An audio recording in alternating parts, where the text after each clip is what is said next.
sugarcoat this thing. It's real. I don't care what you're doing. I don't care what you think you shouldn't be doing. If you come to Jesus, He'll begin to make everything all right. But some of us, even this day, and my job is done, I have to open up the door for the church.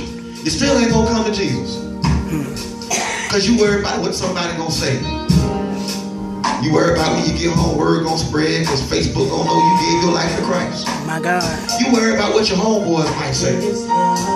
Your homeboys ain't got no heaven or hell to put you in. Because soon as you get in some trouble, soon as your homeboys get in some trouble, they gonna tell on you so they can get out of jail.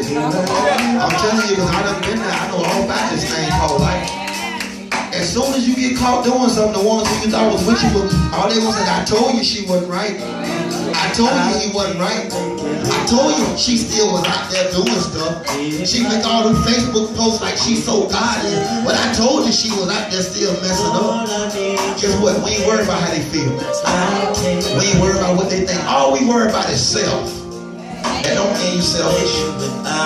That don't mean you selfish. You need to be focused on self. A lot of us focus on our spouse and focus on our children. At this season in your life, it's time for you to let your child go.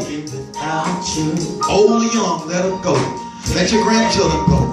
Let your spouse go. If they don't want to hook up and do what's right, guess what? Let them go. Yo, I found that out from personal experience. I had to let my own mother go. And when I let her go, that's when she became a stronger woman. Because sometimes in life, people are dependent onto what they got. And sometimes you got to close the door. You got to shut them off to let them know, hey man, we out here running this same race together. If I need Jesus, baby, you need Jesus. Yeah. You're never going to get what God has for you as long as you got that luggage. I'm talking to somebody seriously. You're never going to get what God has for you. God has so much for you, but He can't bless you. Because He knows as soon as you bless you, you're going to give it to somebody else who's not worthy of the blessings He gave to you. But God said, once you begin to close the door, once you begin to turn that light switch off, once you begin to say, baby, I can't help you, all I can do is listen, but let's just have some prayer. Once you begin to pray about certain situations, and once we start worrying about everything, because I'm a worrying warrior myself, and I'm still trying to get over the situation, but once we start worrying about things in our life that we know we can't change, that's when God will begin to do it.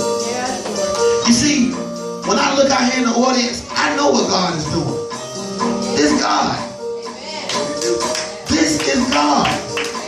When I look out there and I see all these smiling faces and I ask God to, when I first started, Lord, let this church look like heaven. This church going to look just like heaven. It's going to be all different sizes, all different lengths, all different colors. And if you look around here, that's exactly what we starting to get. That's God.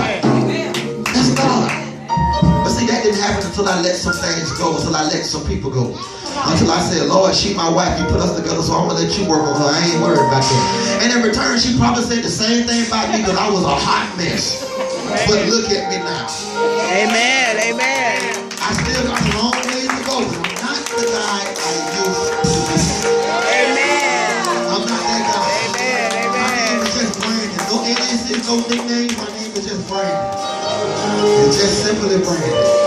That's my name. But if you come sit in this chair today, I promise you, it'll be a moment you'll never forget. I ain't no good fisherman, so I'm going to stop. But if you come sit in this chair, you ain't got to shake my hand because it ain't about me. If you just give your life to Christ, it's going to pay off.